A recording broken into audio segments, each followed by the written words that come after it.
Iglesia Cristiana La Familia presenta un mensaje a la luz de la palabra. Con el pastor Bernardo Ríos. A continuación.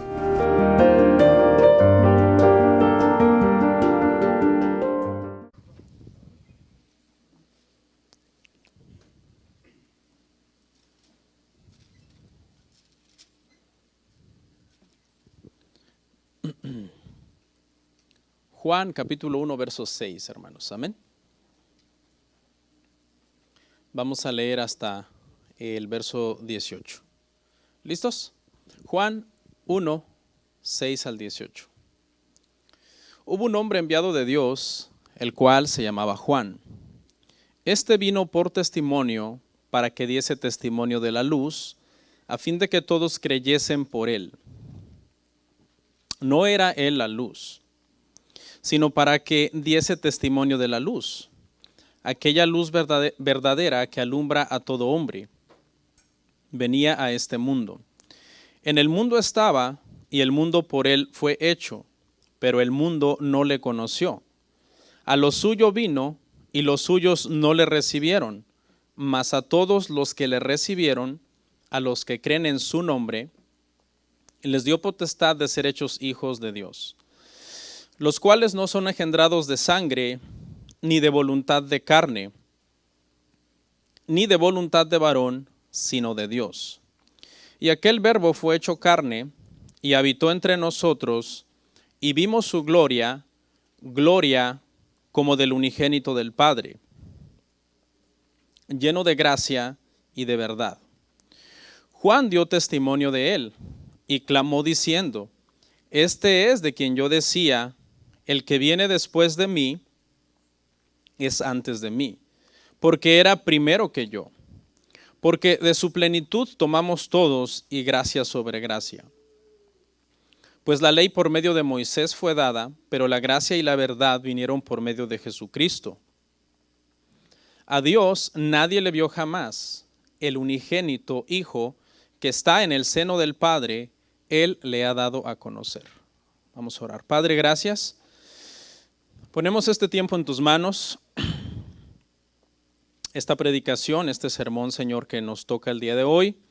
Ayúdanos para que podamos ser bendecidos por tu palabra. Tu Espíritu Santo haga la obra en cada corazón, Señor, de enseñarnos y de guiarnos a la verdad, de seguirnos formando para ser más como nuestro Señor y Salvador y dar frutos, Señor, dignos de arrepentimiento. Estoy en tus manos y este tiempo es tuyo. En Cristo Jesús. Amén. Amén. Siéntense, hermanos.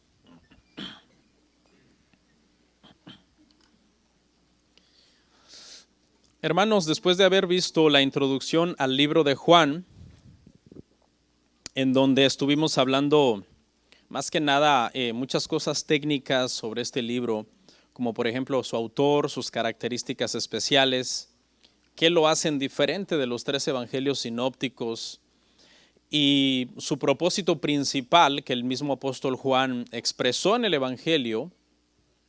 Ahora, después de ver los primeros 5 versículos que son clave, porque este libro tiene una característica, hermano, es que los primeros 5 versículos son una preparación para estos versículos que vamos a ver hoy, 6 al 18. Prácticamente estos versos que vamos a ver hoy es como una ampliación de los primeros 5 versos. Entonces, esos primeros 5 versos son como un pequeño resumen de los versos que vamos a ver hoy, y al mismo tiempo, los versos que vamos a ver hoy son como un pequeño resumen de todo el libro. Entonces, los temas prácticamente se vuelven a tocar con la peculiaridad de que al principio se van viendo solo por encimita, y conforme vamos avanzando en el libro, el apóstol Juan entonces va profundizando en cada una de esas cosas. Una cosa que quizás, hermanos, van a notar en esta serie es que Juan, el apóstol Juan, se centra en algunos temas y primero los toca por encima, y luego llega a un punto en donde él entra a fondo y como que repite la situación. Cuando tú lees Juan, tú ves que Juan está repitiendo muchas cosas.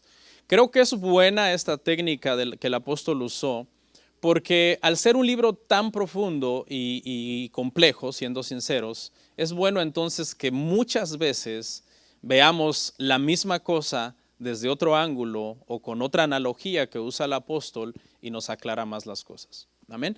El día de hoy, hermanos, básicamente, si le tuviéramos que poner un nombre a este tema, sería creer o no creer. Ese sería un buen tema para estos versos que vamos a ver hoy. ¿Por qué? Porque en esta porción se analizan las dos únicas respuestas a las declaraciones previas que ha hecho el apóstol Juan. El apóstol Juan ha hecho declaraciones fuertes en los primeros 5 versos. Ha dicho cosas tan fuertes como, por ejemplo, que Cristo es eterno. Ha dicho que Cristo en la eternidad estaba cara a cara con Dios.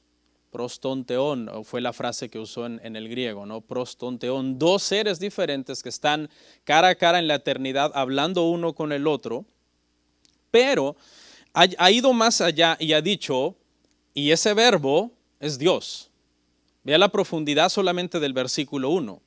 Entonces, ante esas declaraciones hay 2 reacciones, y una es creer lo que el apóstol Juan ha dicho, y la otra es no creer.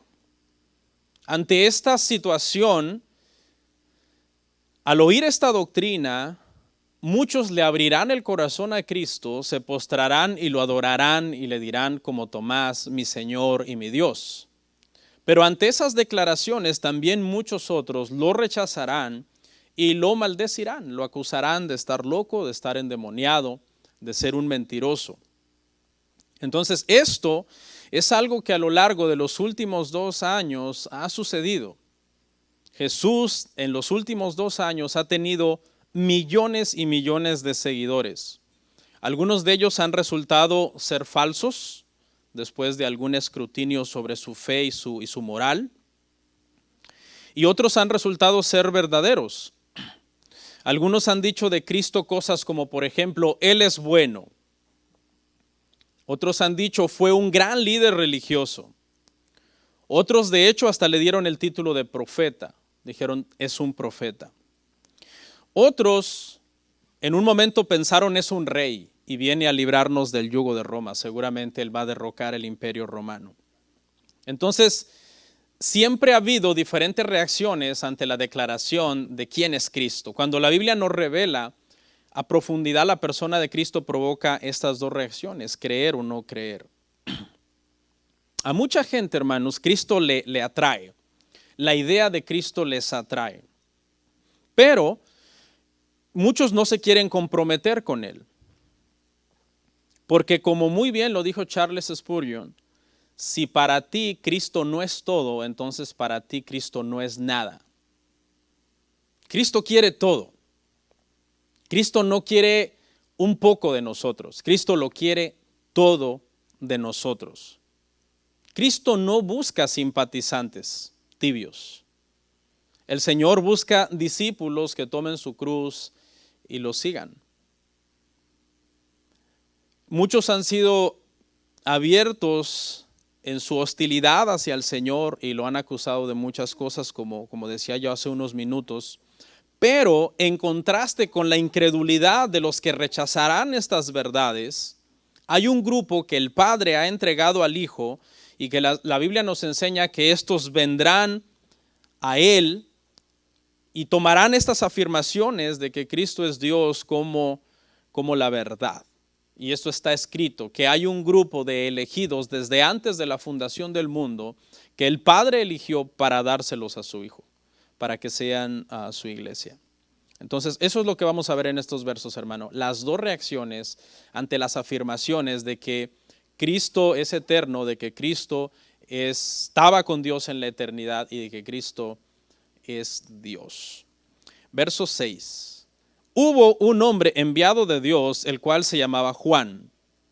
Hubo un hombre.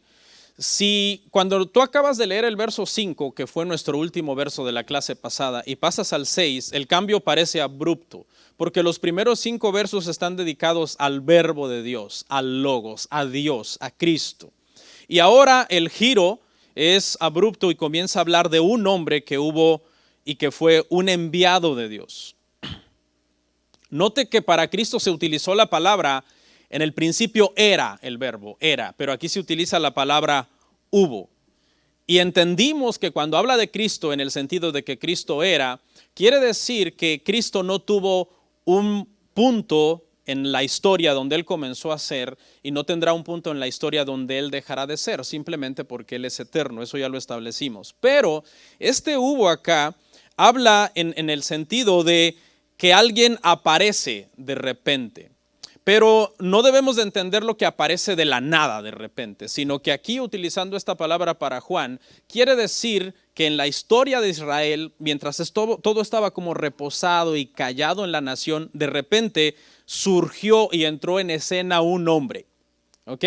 Todo estaba tranquilo en Israel, no había pasado nada, 400 años de silencio, no había habido profetas, y de repente entonces entra en escena un verdadero profeta de Dios.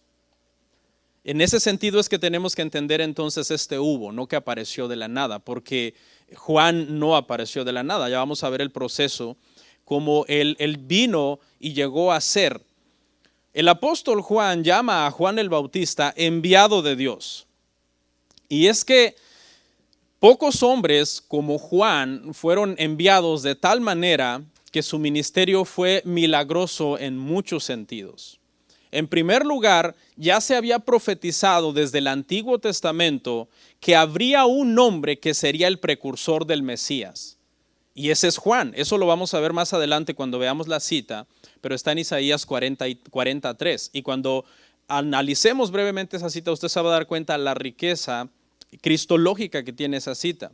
Entonces, en primer lugar, es enviado porque desde el Antiguo Testamento se profetizó que vendría un hombre que sería el precursor del Mesías, a preparar el camino del Mesías.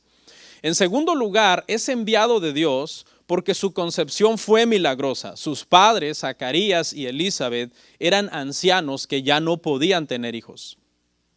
Su madre era estéril, entonces la concepción de Juan fue milagrosa. Si usted lo quiere ver, eso está en Lucas 1:7 y también en el verso 36. Tercero, el ángel del Señor vino a sus padres. O sea, no solamente fue profetizado en el Antiguo Testamento, no solamente la concepción fue milagrosa, sino que vino un ángel y le apareció a Zacarías y le dijo prácticamente que iba a ser él el padre de este hombre que estaba anunciado desde el Antiguo Testamento. Eso lo puede usted ver en Lucas 1:8. Cuarto, el Espíritu Santo llenó a Zacarías para profetizar sobre Juan. Su padre, entonces, por obra del Espíritu Santo, comienza a profetizar. Usted puede leer toda la profecía, está en Lucas 1:67 al 69. Y entonces Zacarías, inspirado por el Espíritu Santo, comienza a hablar de todo lo que Juan el Bautista iba a llegar a ser y que se cumplió y llegó a ser. Y quinto, hermanos, el quinto aspecto de por qué Juan es un enviado especial de Dios es que él vivió una vida normal hasta que se cumplió el tiempo que estaba profetizado en que había de manifestarse. En la vida de Juan había un punto en su timeline de su vida en donde él tenía que comenzar su ministerio. Y exactamente en ese momento, justo cuando el Espíritu Santo le dijo, es ahora, comienza a predicar ahora, él inició su ministerio. Eso lo puede usted ver en Lucas 1:80. Él no comenzó a lo loco, sino hasta el momento en que era el momento exacto que él tenía que comenzar su ministerio, su manifestación pública, para comenzar entonces a anunciar: arrepentíos y convertíos porque el reino de Dios se ha acercado. ¿Quién era este hombre? Dice que este hombre se llamaba Juan. El apóstol Juan, dijimos la semana pasada, que no se menciona a sí mismo en el Evangelio. Entonces, cuando usted lea el Evangelio de Juan y llegue al nombre Juan, el apóstol Juan está hablando de dos personajes. La mayor parte de veces está hablando de Juan el Bautista y en algunas veces llama Juan al padre de Pedro, que en Mateo se le llama Jonás y que es lo mismo. ¿Okay? Fue el primer profeta verdadero, hermanos, después de 400 años de silencio. Acuérdese que entre el último libro del Nuevo Testamento, que es Malaquías, y Mateo, que es el primer libro del Nuevo Testamento, hay un periodo que los teólogos le llaman el periodo intertestamentario, también el periodo del silencio, ¿sí? Se le llama el periodo del silencio porque en ese tiempo no se escribió ningún libro que fuera inspirado por Dios. Se escribieron muchos libros, por ejemplo, muchos libros apócrifos o deuterocanónicos se escribieron en esa época, los Macabeos, por ejemplo, y muchos otros libros, pero se le llama de silencio porque se entiende que no son palabra de Dios, sino hasta que vino entonces Juan el Bautista y él comenzó a predicar. Un profeta verdadero de Dios, se imagina, el impacto fue fuerte. Después de 400 años de no tener un profeta verdadero de Dios, aparece y entra en escena Juan. ¿Sí ve entonces lo especial que es Juan? No es cualquier persona. Es tan especial que Dios lo designa para ser su profeta, un profeta verdadero, después de 400 años de no haber dado profetas. Y comenzó a predicar. Llegó el momento de su manifestación pública y la predicación de Juan, hermanos, era fuerte. Pocas personas soportarían la predicación de Juan el Bautista. Era una predicación confrontante, era una predicación muy desafiante porque estaba prácticamente llamando paganos e impíos a los israelitas, a los judíos que se creían el pueblo de Dios. Pero ¿qué cree? A pesar de eso, Juan el Bautista tenía miles y miles de seguidores. ¿Sabe por qué? Porque siempre hay un remanente dentro de un grupo grande que valora lo que es verdadero, aunque sea confrontante, pero dice, pero es la verdad. Y necesito entonces alinearme a esta verdad, aunque a mi ego no le guste, es la verdad. Y mucha gente tenía la humildad entonces de venir a Juan. Dice que muchos venían de todas partes, eso lo puede usted leer en Mateo 3, 5 al 6, y eran bautizados por Juan en el Jordán. Juan le dijo a la gente claramente cuando él comenzó su ministerio que el verdadero importante era Cristo. Cuando Cristo se manifestó, Juan le dijo a sus discípulos, es tiempo que yo mengüe para que Él crezca. Pero a pesar de eso, mucha gente, hermano, muchos de los discípulos de Juan no fueron a Cristo. Hubo un grupo, hermano, de seguidores de Juan el Bautista, que no se volvieron cristianos. Porque es que Juan era muy grande, ya lo vamos a ver. Era muy grande, el ministerio de él, hermanos, era muy poderoso. Pero él dijo, hay alguien más poderoso que yo, ya lo vamos a ver. Estoy explicando esto porque usted va a notar algo el día de hoy. Usted va a notar al apóstol Juan, el escritor del Evangelio, insistiendo en la inferioridad de Juan el Bautista. Y la razón que él está insistiendo en la inferioridad de Juan el Bautista comparado con Cristo es porque cuando Juan escribe el Evangelio, hay un grupo grande de discípulos de Juan que no creen en Cristo, que no han sido bautizados en el bautismo de Cristo, sino en el bautismo de Juan. Vamos a ver esa cita en Hechos 19:1.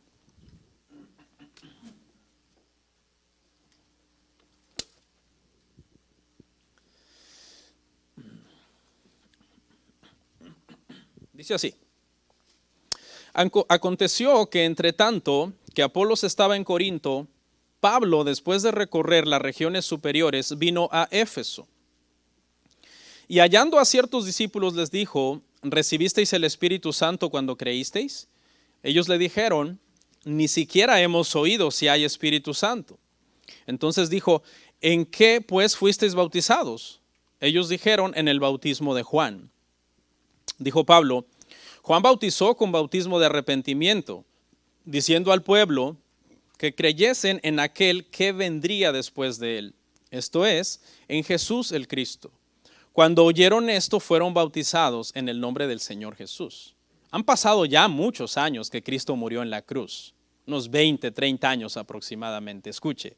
Y todavía hay un grupo por ahí que Pablo conoce que son fieles seguidores de Juan el Bautista, pero que no son cristianos, que han sido bautizados solo en el bautismo de Juan, que era un bautismo para arrepentimiento, y ahorita voy a explicar un poquito eso porque causa un poco de confusión, como que hay dos bautismos entonces, uno de Juan el Bautista y otro de Cristo, y es que verdaderamente el bautismo que da Cristo para salvación es el bautismo de la justificación, cuando el Espíritu Santo viene a morar en nosotros y somos justificados por nuestra fe. Algunos historiadores dicen, escuche, que todavía en el siglo II de nuestra era había seguidores de Juan que habían hecho del culto de Juan el Bautista una religión. Y es que era muy grande este hombre, era muy grande. Jesús mismo dio testimonio de Juan. En Mateo 11:11, Jesús mismo dijo, yo les digo que de los nacidos de mujer no hay otro más grande que Juan el Bautista, pero también les aclaro que en el reino de los cielos aún el más pequeño es mayor que Juan. Entonces Jesús puso en contexto esta situación. Tenemos que entender que Juan el Bautista no era grande por sí mismo, era grande por los antecedentes bajo los cuales Dios lo envió, lo que ya vimos, las cinco distinciones de su ministerio. Y Juan fue muy claro, Juan no se quedó el elogio para él. Cuando el Señor dijo que Juan era grande, Juan el Bautista dijo, yo no soy. Es más, detrás de mí viene uno, Él es tan grande que yo no soy digno ni siquiera de desatar las correas de su calzado, y los mandó a seguir a Jesús. Hubo un momento en que él vio a Jesús y delante de todos sus discípulos les dijo, he aquí el Cordero de Dios que quita el pecado del mundo. Porque claramente era tan grande Juan que mucha gente pensó que posiblemente él era el Mesías, ¿sí? Era muy poderoso entonces su ministerio, pero había alguien más poderoso y es Cristo Jesús. Verso 7, este vino por testimonio para que diese testimonio de la luz, a fin de que todos creyesen por él, no en él, sino por él. Por medio de Juan, que daba testimonio de Cristo, las personas creyeran en Cristo. Y es que las diferencias entre Juan el Bautista y Cristo son abrumadoras, por supuesto, porque Cristo era desde la eternidad. Juan llegó a ser. Cristo es el verbo de Dios. Juan era solo un enviado a hablar del verbo de Dios. Cristo es Dios. Juan era solo un hombre. Cristo es la luz verdadera. Juan vino a dar testimonio sobre esa luz. La misión de Juan nunca fue exaltarse. Él siempre conservó la humildad, pero la gente a veces confunde las cosas y lo siguieron. Dice, a fin de que todos creyesen por él. El nombre que se le ha dado a Juan, hermanos, es el Bautista, y es que él vino a bautizar a pecadores arrepentidos para que se prepararan para venir a Cristo. El bautismo de Juan el Bautista, hermano, era, él se lo administraba a los judíos. Le cuento algo rapidito. Históricamente los judíos administraban el bautismo a los gentiles, a los paganos. Cuando ellos hacían un prosélito del judaísmo, lo bautizaban para que llegara a ser un prosélito del judaísmo. Pero Juan está llamando al arrepentimiento a los judíos, a los israelitas. Entonces era como una contradicción. O sea, Juan, tú nos estás llamando a nosotros, los hijos de Abraham, al arrepentimiento, a que nos arrepintamos y a que nos convirtamos. ¿Qué te pasa si nosotros somos hijos de Dios? Más adelante, cuando lleguemos al capítulo 8, Juan le aclaró a los judíos que aún de las piedras Dios podía sacar hijos de Abraham. Que más bien ellos lo que hacían muchas veces eran las obras de su padre y los acusó de tener prácticamente las obras del diablo. ¿Ok? Entonces, este es el contexto del bautismo de Juan el Bautista. Su bautismo era bastante chocante porque estaba llamando prácticamente a personas que se creían hijos de Dios a arrepentirse y a venirse a bautizar. Los que tuvieron la humildad de hacerlo y vinieron y lo hicieron, entonces de dentro de este grupo había personas que cuando se arrepintieron de sus pecados estaban preparados, ¿verdad? Para poder ahora escuchar entonces el evangelio que venía a predicar Jesucristo. Pero por supuesto que ese evangelio generaba igual dos respuestas, creer o no creer. Verso 8, no era él la luz, sino para que diese testimonio de la luz. Usted note que Juan el apóstol insiste en la inferioridad de Juan el Bautista. Cuando Juan escribe su evangelio, Juan el apóstol, Juan el Bautista ya murió hace varios años. ¿Se acuerda que lo mandó decapitar Herodes? Pero no murió el culto a Juan el Bautista. Él tenía seguidores, tenía discípulos, y entonces por eso Juan insiste tanto en esto. Él no era la luz, es decir, no lo estén siguiendo a él, porque él no era la luz, sino que él vino a dar testimonio de la luz. Más adelante, cuando lleguemos al capítulo 5, vamos a notar que el apóstol Juan llama a Juan el Bautista antorcha en Juan 5:35. Cuando lleguemos ahí lo vamos a analizar.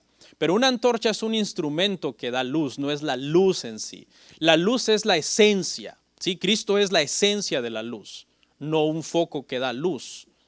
La esencia en sí misma. Y esa es la diferencia entonces. Por eso dice que Él vino a dar testimonio de la luz, es decir, a reflejar la luz. Nosotros como creyentes de Cristo, hermano, nosotros podemos reflejar la luz del Señor. ¿Okay? Pero no es en sí que nosotros somos la esencia de la luz, porque ¿quién es la esencia de la vida? Es Cristo. La esencia de la luz verdadera que alumbra a los hombres es Cristo también. Eso lo vimos la semana pasada. Verso 9.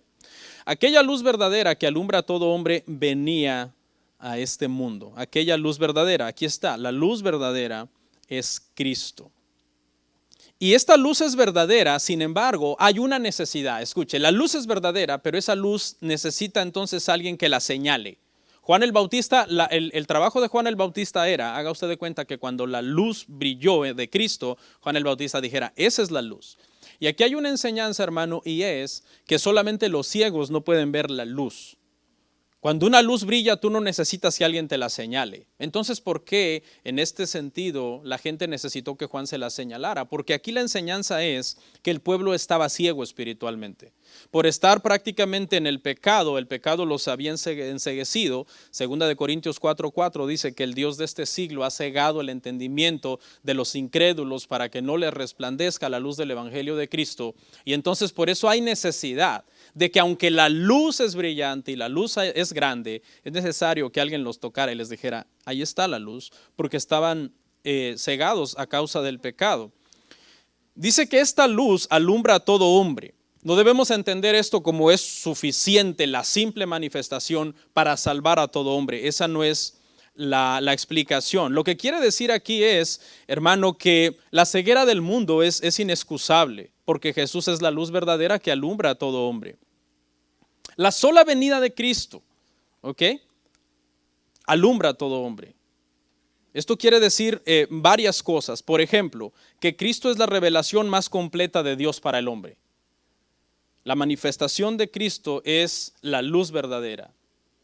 Cristo es la revelación más completa de Dios para el hombre. Eso está en Hebreos 11:1 y 2. Porque habiendo hablado el Padre de muchas formas en el pasado por medio de los profetas, ahora le ha placido hablarnos por medio del Hijo. ¿Qué otra cosa quiere decir? También quiere decir que Cristo es la manifestación más gloriosa jamás antes vista de Dios, Colosenses 1:15, porque Él es la imagen visible del Dios invisible. Entonces, esta es la manifestación de esa luz a un mundo que lamentablemente, obviamente, estaba en tinieblas, estaba cegado a causa del pecado. Sabemos, hermanos, que no todo el mundo cree en Cristo, pero aún así, eso no anula que Cristo es la luz verdadera, que alumbra a todos los hombres. ¿Por qué? Porque a Dios le plació dar esta grande muestra de amor al enviar a su Hijo. Yo siempre lo he dicho, la muestra más grande de amor en el universo es el hecho de que el Padre haya dado a su Hijo. Y la muestra más grande de ingratitud y de maldad que existe es que los hombres rechacen esa muestra de amor y digan, no quiero nada con Cristo. Verso 10, hermanos. En el mundo estaba y el mundo por él fue hecho, pero el mundo no le conoció. En el mundo estaba. El apóstol Juan utiliza mucho esta palabra mundo. Cuando avancemos usted se va a dar cuenta. Habla mucho del mundo el apóstol Juan. También en sus epístolas habla mucho del mundo. La palabra original en el griego es la palabra cosmos y tiene 3 significados y ya les voy a explicar cuál es el que más usa Juan. En primer lugar se refiere al mundo físico, cosmos. El cosmos es el mundo físico. En segundo lugar también se refiere a la humanidad en general. Pero con mayor frecuencia se refiere al sistema maligno gobernado por Satanás. Es más en este sentido que el apóstol Juan usa la palabra mundo. Por eso en sus epístolas dice, hijitos, no améis al mundo ni las cosas que están en el mundo. Y se está refiriendo precisamente eso, a un sistema, ¿verdad?, maligno gobernado por Satanás. El Señor estaba en este mundo porque sabemos que Él hubo un momento entonces en la encarnación en que Cristo entró de la eternidad, Él entró en el tiempo de ser espíritu, entró entonces a materializarse en la persona de Jesucristo y por eso estaba en el mundo. Y dice ahí mismo, hermanos, que el mundo por Él fue hecho. Eso ya lo dejamos claro en el verso Juan 1:3, donde dijimos que Cristo es el creador, que todo lo que existe fue creado por Cristo. Sin embargo, dice Juan aquí, aunque él estaba en el mundo y aunque el mundo por él fue hecho, ¿qué pasó? El mundo no le conoció. El mundo no le conoció. Y esto se refiere a aquellos hermanos que porque aman su pecado y no quieren dejar el pecado, son ciegos voluntariamente. ¿Por qué? Porque Él es la luz verdadera que alumbra a todos los hombres. Él es la máxima revelación de Dios. Él es la última palabra de Dios. ¿Qué excusa tiene el que lo rechaza? Ninguna. Es netamente responsable esta persona de rechazar entonces la luz verdadera que alumbra a todos los hombres. Ahora, sabemos, hermano, que el Evangelio nos enseña que todo el que rechace a Cristo en esta vida, tarde o temprano estará frente a Cristo. Porque Filipenses 2 es claro, diciéndonos que un día toda rodilla se doblará, de los que están en los cielos, en la tierra, debajo de la tierra, y confesarán que Jesucristo es el Señor. Eso es una ley, ¿ok? Ahora, la persona tiene la opción entonces de ponerse a cuentas con Cristo el Salvador hoy o de vérselas cara a cara con Cristo el juez después. Pero tarde o temprano toda persona vendrá delante de Jesús y lo confesará. Lamentablemente aquella confesión sabemos que será demasiado tarde, ¿no? Porque obviamente es acá donde nosotros tenemos la oportunidad de hacer un ejercicio, ¿verdad? De nuestra fe y de creer. Mucha gente cree que cuando alguien muere, aunque no sea cristiano, la muerte tiene como un poder de volverlo ángel. O sea, siempre se ha mistificado, ¿no? La muerte, como alguien puede ser muy malo, puede ser un villano terrible, en cuanto se muere, se volvió un ángel. Todo mundo dice en la eulogía que dan las palabras de cuerpo presente que era bueno. Pero eso es un error. Realmente, hermano, establecido está que el hombre viva una sola vez y después de esto haya un juicio. Y en ese juicio se las verá con Cristo y Cristo será un juez, hermano, inflexible completamente. No, Él es que es muy bueno, Él allá se va a conmover de mí. No. Si tú crees eso, tú no has entendido lo que enseña las Escrituras acerca de Cristo. No conoces realmente el carácter de Cristo. Verso 11. A lo suyo vino y los suyos no le recibieron. Esta expresión a lo suyo, hermano, se refiere a Israel, porque aunque todo mundo rechaza a Cristo, porque el apóstol Juan está hablando de un rechazo general primero, un rechazo general de todo mundo, aquel de los incrédulos hacia Cristo, ahora el apóstol Juan se va a un punto específico y comienza a hablar del rechazo de Israel como nación para Cristo su Mesías. Y lo llama lo suyo por lo menos 4 aspectos. Número 1, Jesús nació en Israel, entonces los israelitas eran lo suyo. Número 2, Jesús era descendiente de Abraham. Los israelitas eran descendientes de Abraham. Entonces, los israelitas eran lo suyo. Jesús era judío.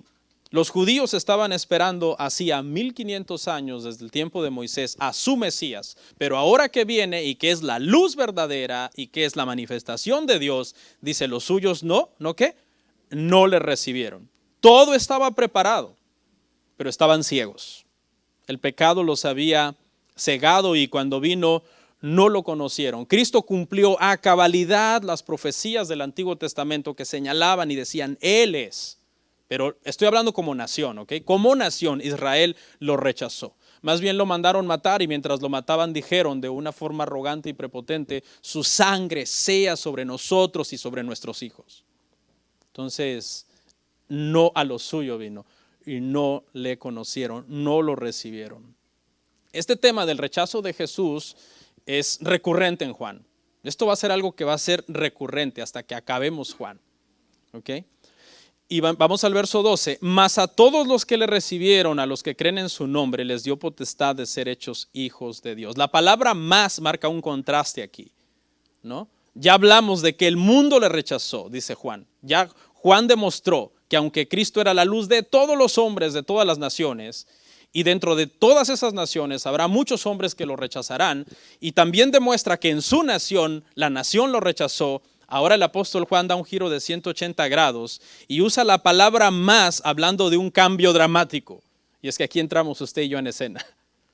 Porque más a todos los que le recibimos, los que creemos en su nombre, Él nos ha dado la potestad de ser hechos hijos de Dios. El hecho de que el mundo rechace a Cristo y el hecho de que aún Israel como nación rechace a Cristo no anula el que muchos al oír el Evangelio nos convirtamos y nos postremos y adoremos a Cristo.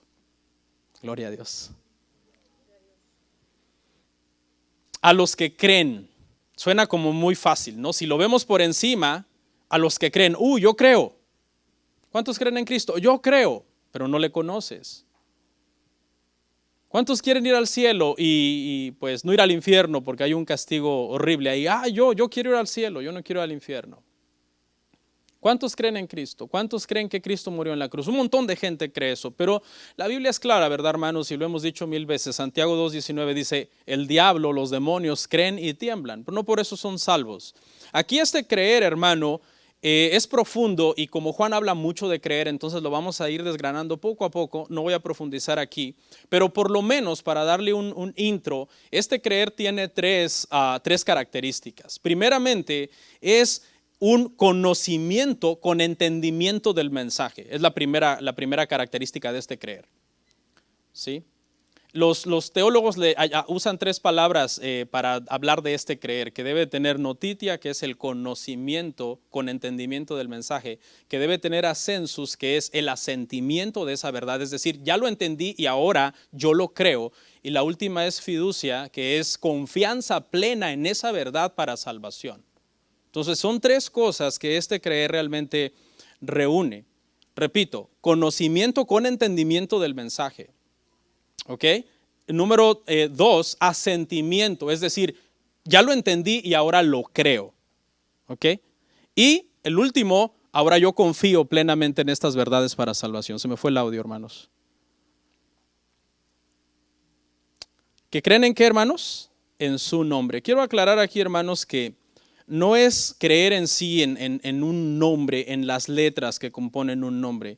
En la Biblia, hermanos, los nombres representan a la persona, representan su carácter, representan sus atributos. No se trata de hacer idolatría del nombre, ¿no? Hay gente que dice, si no dices Yeshua HaMashiach, el Cristo no te entiende.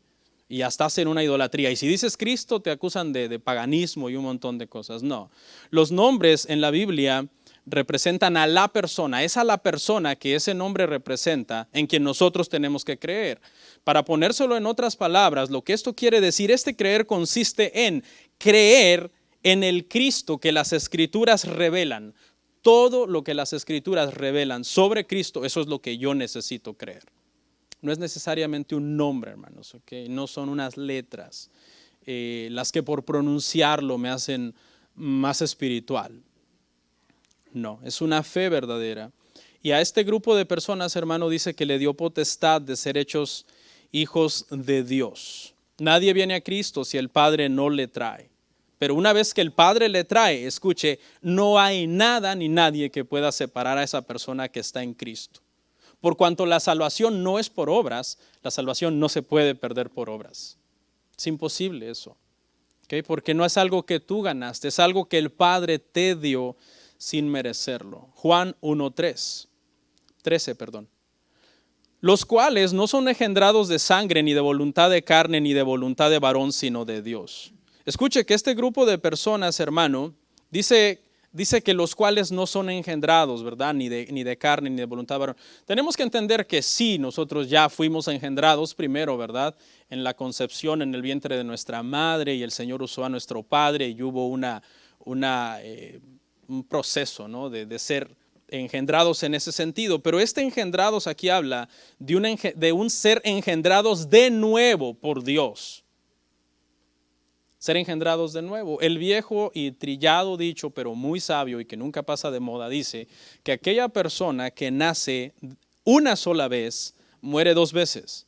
Y la explicación es que al nacer una sola vez de tu padre y de tu madre y no nacer de nuevo en Cristo, obviamente estás perdido y mueres 2 veces porque mueres físicamente primero y luego mueres la segunda vez en la muerte eterna, que es el infierno, que es separado de Dios. Pero luego el dicho resume y dice lo siguiente: más el que nace 2 veces muere una sola vez. Y la explicación es que el que nace 2 veces es aquel que después de haber sido engendrado por su padre, por su madre, etcétera, y haber nacido físicamente, después es engendrado de Dios por el Espíritu Santo para ser ahora nueva criatura y ahora muere una sola vez. porque habrá una muerte física en un momento determinado, pero no muere una segunda vez, porque la segunda muerte no es para los hijos de Dios, sino para los impíos, el infierno. Dice que son engendrados de Dios. El ser engendrados de sangre, carne y voluntad de varón, lo único que produce son pecadores. Nosotros producimos pecadores, hermano. Cuando tú tienes hijos, tú lo que estás produciendo es pecadores. Eso es lo que nosotros engendramos en nuestra voluntad, como carne, como sangre. Escuche, pero cuando Dios engendra por el Espíritu Santo a uno de esos pecadores, Dios engendra santos, para que sean sus hijos, para que vivan de acuerdo a su voluntad, para que los que vean nuestras buenas obras glorifiquen a nuestro Padre que está en los cielos. Nosotros solo engendramos pecadores, pero el Padre engendra hijos para que sean santos. Verso 14. Y aquel verbo fue hecho carne y habitó entre nosotros y vimos su gloria, gloria como del unigénito del Padre, lleno de gracia y de verdad. ¿Aquel verbo cuál es? Bueno, es Cristo. Esta es la doctrina de la encarnación. La doctrina de la encarnación, hermanos, ha tenido enemigos por siglos, ha sido atacada. Los primeros 5 siglos de la historia de la iglesia, hermano, la iglesia se dedicó a defender esta doctrina con uñas y dientes por 2 razones. En primer lugar, porque la doctrina de la encarnación del verbo es bíblica. Eso es irrefutable, eso está en la Biblia. En segundo lugar, hermanos, para los que no saben, no creer esta doctrina es muy grave. O sea, prácticamente quien no cree en la doctrina no es salvo, porque es una doctrina de salvación, es una doctrina fundamental. Ha sido atacada por milenios ahora, ¿no? Pero en los primeros 5 siglos hubo una etapa, hermanos, que se le conoció como los apologistas de la iglesia, y hubo hombres que se levantaron y refutaron las falsas enseñanzas. Algunos habían dicho, es solo Dios, pero no es hombre. Otros habían dicho, es solo hombre, pero no es Dios. Otros habían dicho, son 2 personas. Y entonces la iglesia encontró la fórmula correcta, y la iglesia, basado en la Biblia, la iglesia dijo claramente que era una persona con 2 naturalezas, una humana y una divina, verdadero Dios y verdadero hombre. Y esa es la fórmula exacta para definir quién es Jesucristo. Pero mucha gente se ha ido a los extremos. Y eso existe hasta el día de hoy. Han cambiado de nombre, ¿no? Antes se llamaba arrianismo o apolinarismo o alguna de ese tipo de herejías, pero hoy se llaman testigos de Jehová, mormones, hasta carismáticos. ¿Usted sabía que los carismáticos enseñan que los hombres somos pequeños dioses? El movimiento carismático, Kenneth Hagin, Kenneth Copeland, Creflo Dollar, Cash Luna, Guillermo Maldonado y otros de esos predicadores enseñan que nosotros somos pequeños dioses. Y esa herejía viene desde el principio de la iglesia, donde algún movimiento enseñó eso, que Cristo era un ser creado, que era solamente un Dios. ¿Se acuerda que vimos Juan 1:1 y dice, el verbo era Dios? Los testigos de Jehová lo traducen, el verbo era un Dios, con D minúscula. Y los mormones son politeístas, creen en muchos dioses. Creen que un día Dios fue un hombre como nosotros y que un día usted será un Dios como Dios es ahora. Entonces tengamos mucho cuidado porque, repito, esta doctrina, hermano, es de salvación. Aquel verbo, dice ahí, se refiere obviamente al verbo como lo vimos, que es el principio de todo lo que existe. Se hizo humano en la persona de Jesús. Lo infinito se hizo finito, la eternidad entró en el tiempo, lo invisible se hizo visible en la persona de Cristo. ¿Fue hecho qué? Carne. Entienda que aquí no quiere decir llegó a ser, porque Cristo es eterno en su esencia. ¿Qué quiere decir esto? Esto quiere decir que llegó a ser un hombre. ¿Okay? Llegó a ser un hombre en la persona de Cristo Jesús. Entonces, hermanos, es importante esta doctrina de la encarnación. No es fácil de entenderla, ¿okay? Es un misterio. De hecho, la Biblia llama a esta doctrina un misterio. Por si usted tiene preocupación y usted dice, es que no la entiendo, bueno, créala por lo menos. Pero escuche lo que dice la Biblia. El mismo Pablo dijo que este era un misterio. En Primera de Timoteo, hermanos, 3:16, vamos a ver esta explicación. E indiscutiblemente grande es el misterio de la piedad. Dios fue manifestado en carne, subraya eso, porque esa es la doctrina de la encarnación, justificado en el Espíritu, visto de los ángeles, predicado a los gentiles, creído en el mundo, recibido arriba en gloria. La encarnación de Cristo La encarnación del Verbo es bíblica, es un misterio. La Biblia tiene muchos misterios, la Trinidad es otro misterio. La misma creación del hombre es un misterio. ¿Cómo es posible que Dios pueda tomar barro y hacer un hombre y soplar y darle aliento de vida? ¿Cómo es posible que Dios pueda sacar la costilla de Adán y de esa costilla hacer una mujer? ¿Sí? Mucha gente que niega la encarnación de Cristo, sin embargo, cree esas cosas que también son igualmente increíbles e igualmente milagrosas. E increíbles digo para nuestra lógica humana. ¿Okay? El nacimiento virginal de Cristo, mucha gente dice, no, es que yo no creo en el nacimiento virginal de Cristo, es imposible que una virgen dé a luz. Entonces explícame cómo es posible que un mono de barro se haga un hombre. ¿Eso sí lo crees? Ah, sí, eso sí lo creo.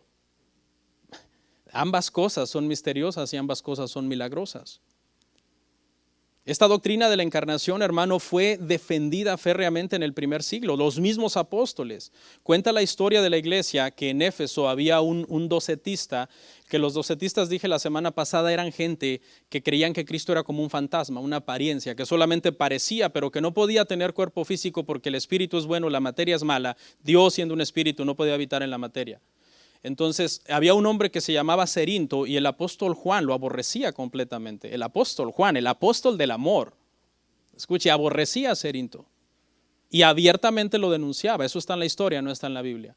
Pero dice la historia que en una ocasión el apóstol Juan llegó a un lugar donde estaba Cerinto, unos edificios, y el apóstol Juan cuando lo vio allí dijo, vámonos de aquí antes de que este edificio se derrumbe porque aquí está Cerinto, enemigo de la verdad.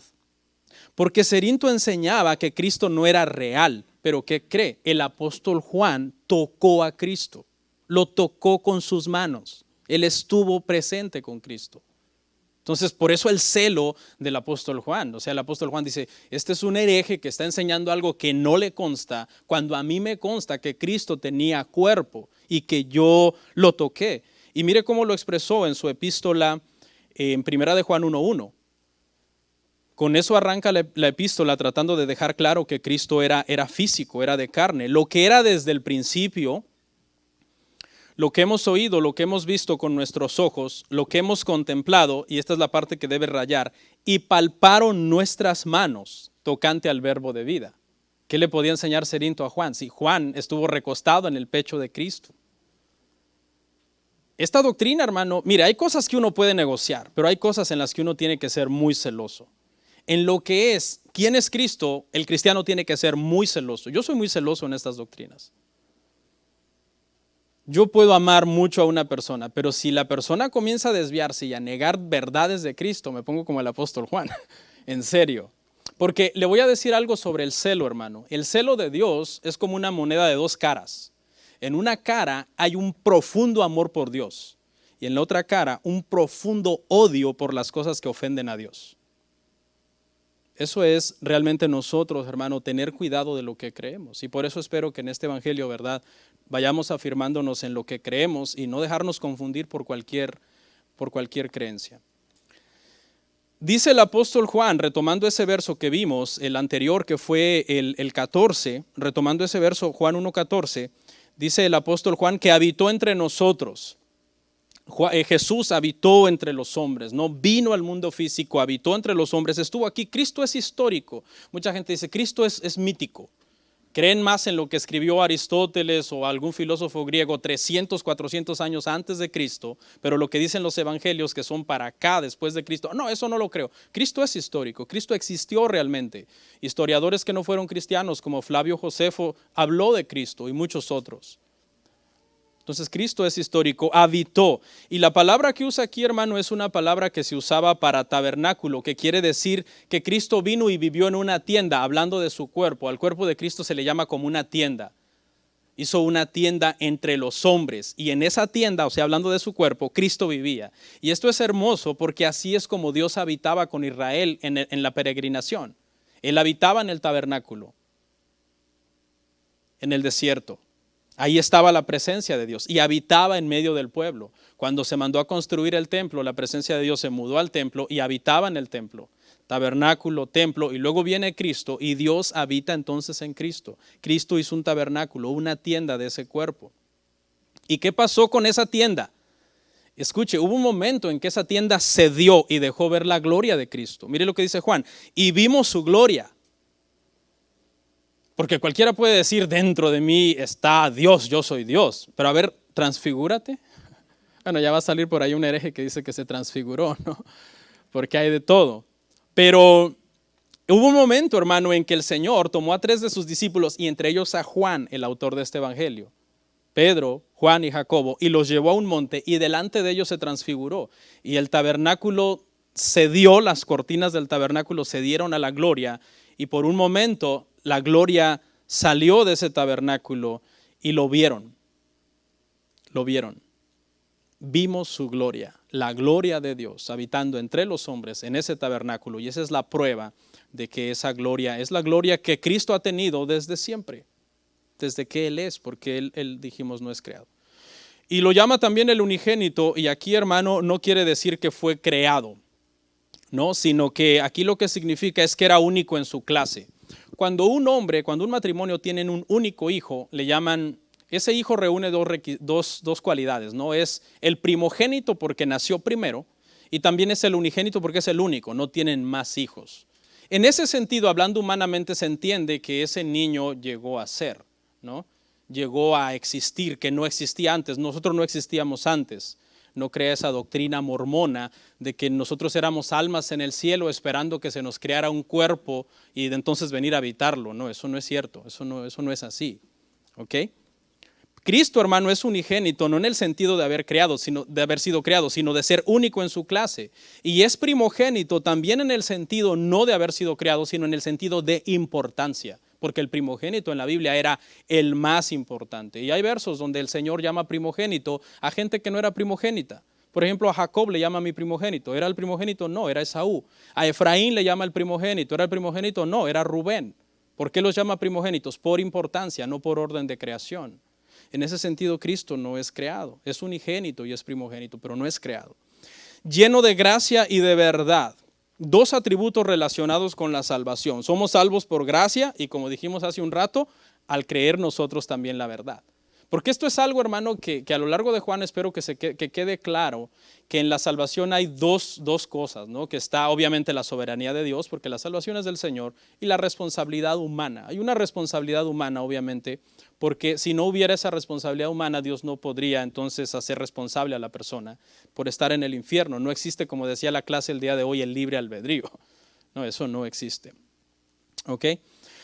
Entonces hay mucha gente, hermanos, que profesa fe, pero es una fe sin conocimiento, sin entendimiento de quién es Dios, sin confianza en esa verdad. Verso 15. Juan dio testimonio de él y clamó diciendo, este es de quien yo decía, el que viene después de mí es antes de mí porque era primero que yo. Juan, el apóstol, sigue insistiendo en que Juan el Bautista lo dijo, él es antes que yo, clamó diciendo, ¿se acuerda que el trabajo de Juan el Bautista era ese? Una voz que clama en el desierto. Veámoslo, Mateo 3:3, rapidito. Pues este es aquel de quien habló el profeta Isaías cuando dijo, voz del que clama en el desierto, preparad el camino del Señor, enderezad sus sendas. Juan vino a clamar eso, esa era su predicación.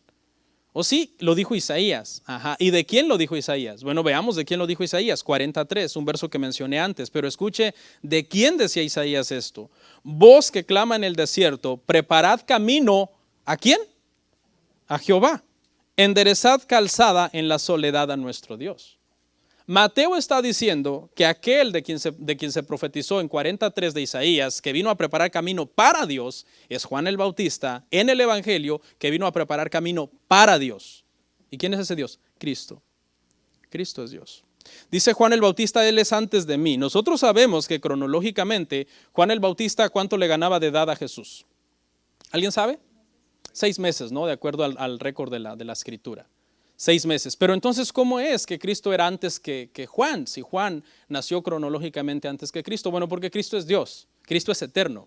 Hubo un momento en que Cristo dijo, no solamente era mayor que Juan. Hubo un momento en que Cristo dijo, yo soy antes de Abraham. Y Abraham fue 2000 años antes de Cristo. Entonces, es porque Cristo es Dios y en su esencia Él es eterno. Hubo un momento en su encarnación en el tiempo. Pero en su esencia no ha habido inicio ni habrá final, porque Él es el alfa y la omega, el primero y el último. Y parece que sigue esa insistencia, hermanos, dijimos, de Juan el Bautista dijo claramente, Él es antes de mí. Verso 16, porque de su plenitud tomamos todos y gracia sobre gracia. De su plenitud habla de que en Cristo, hermanos, estaba toda la plenitud de Dios. Eso ya lo vimos la semana pasada, acuérdese. Recibió adoración, tenía los atributos del Padre, los nombres del Padre, los títulos del Padre. Toda la plenitud. Colosenses 2:9 dice eso, porque en Él habita toda la plenitud de la deidad. Y de esa plenitud entonces dice que tomamos nosotros nuestra provisión y habla de que primeramente, espiritualmente, Cristo es todo lo que necesitamos. Cristo es todo lo que necesitamos. Pero también sabemos que Dios tiene cuidado de nosotros en todas las demás áreas según su voluntad. Él cuida las aves, Él cuida las flores, tiene contado nuestros cabellos. En su calendario está escrito el último día, el último aliento que daremos. Y en ese sentido nosotros tomamos de esa plenitud. Habla entonces de un flujo continuo del favor y la providencia de Dios, ayudándonos, estando con nosotros siempre. Eso no quiere decir, hermanos, que Dios siempre está obligado a resolverte. No, porque Él lo dijo claramente, en el mundo tendréis aflicción, pero confiad, yo he vencido al mundo. Lo que quiere decir es que Él nunca nos dejará. Escuche, si tú eres hijo de Dios, no hay un segundo de tu vida en que el Padre te deje de amar, porque de su plenitud tomamos nosotros. Es un flujo continuo de su gracia, de su verdad, de su amor, de su luz. Verso 17. Pues la ley por medio de Moisés fue dada, pero la gracia y la verdad vinieron por medio de Jesucristo. La ley por medio de Moisés fue dada. Ya vimos Romanos, hermano. No puedo meterme otra vez en todo lo que es la ley. La ley no da salvación. La ley da a conocer el pecado. La ley no es mala. La ley es buena, es justa, es santa porque revela el carácter de Dios, pero no salva. ¿Qué hace entonces la ley? La ley te dice, ve al que te puede salvar. ¿Quién es ese? Ese es Jesucristo. Porque por medio de Jesucristo vinieron la gracia y la verdad.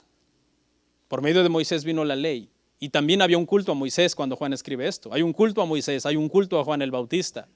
Y Juan quiere dejarles claro entonces que no es ni por Juan el Bautista ni es por Moisés, sino que es en Jesucristo en quien está la gracia y la verdad, la salvación. Entonces, ¿qué hacemos con la ley, Juan? Bueno, pues háganle caso a la ley, obedezcan la ley. Entonces hay que guardar un montón de cosas que la ley manda. No, háganle caso en este sentido, Gálatas 3:24. De manera que la ley ha sido nuestro ayo para llevarnos a Cristo, a fin de que fuésemos justificados por la fe. Este tema de la ley es extensa. El que tenga más dudas, yo di la serie de Romanos, le vea todos los 45 sermones. Ahí se le va a aclarar cuál es el papel de la ley, la Torah, en la vida del creyente.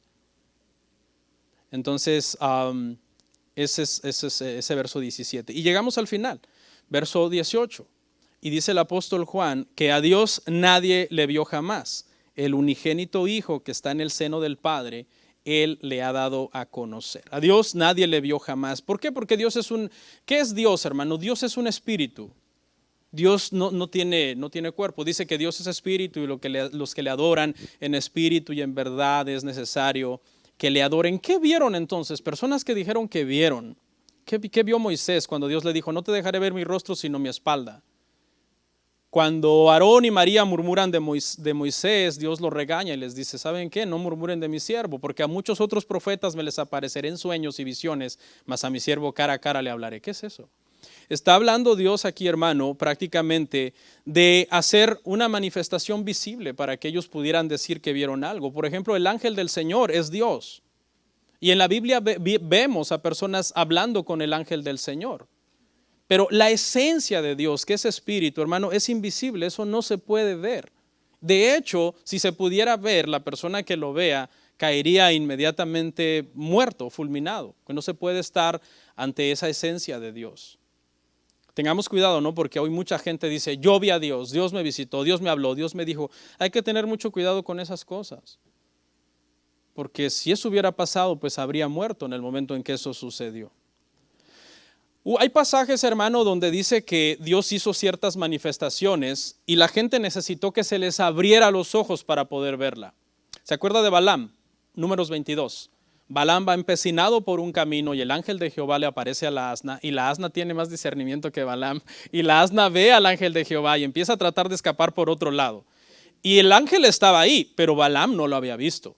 Y si usted lee el verso 31, números 12:31, dice que hubo un momento en que Dios le abrió los ojos a Balaam para que viera al ángel. Y cuando lo vio que tenía una tremenda espada ahí esperándolo. Sí vio, pero no lo vio sino hasta que Dios le abrió los ojos. Eso está literalmente ahí en Números 22, 31. Otro caso es en 2 de Reyes 6, 17. Cuando Eliseo, que es un hombre de Dios, ve que están rodeados por un ejército que lo quiere destruir, porque Eliseo le echaba a perder los planes de guerra a este rey. Este rey quería hacer daño a Israel, hacía un plan y el Señor se lo revelaba a Eliseo. Y Eliseo le decía, mira, esto están planeando contra ti, ten cuidado, por aquí no pases por allá.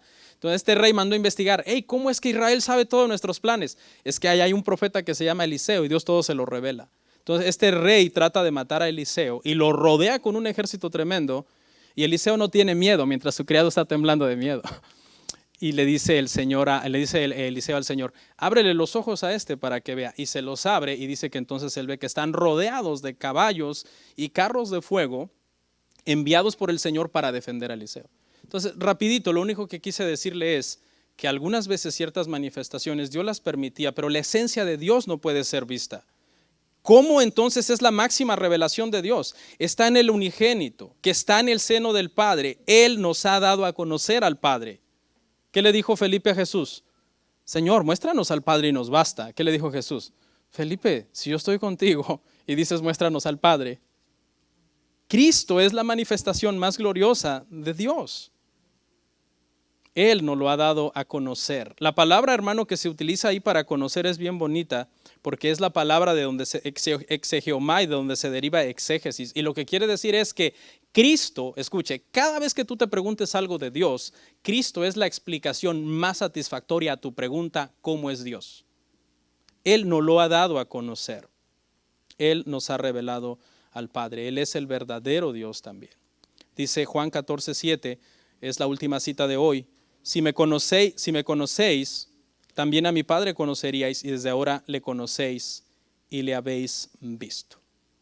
Amén. Mi último comentario es, hermanos, que no se preocupen por las cosas que suenan muy técnicas o muy teológicas o muy profundas, porque tenemos todavía 21 capítulos, ¿verdad?, para ir entonces amarrando cada una de estas cosas, porque esta parte que hemos visto, Juan, capítulo 1, verso 1 al 18, es como un resumen de todo el libro. Ahora vamos a entrar a ver cada tema en su profundidad. Vamos a orar. Comparte, suscríbete, dale like. Gracias por tu sintonía. Hasta la próxima. Bendiciones.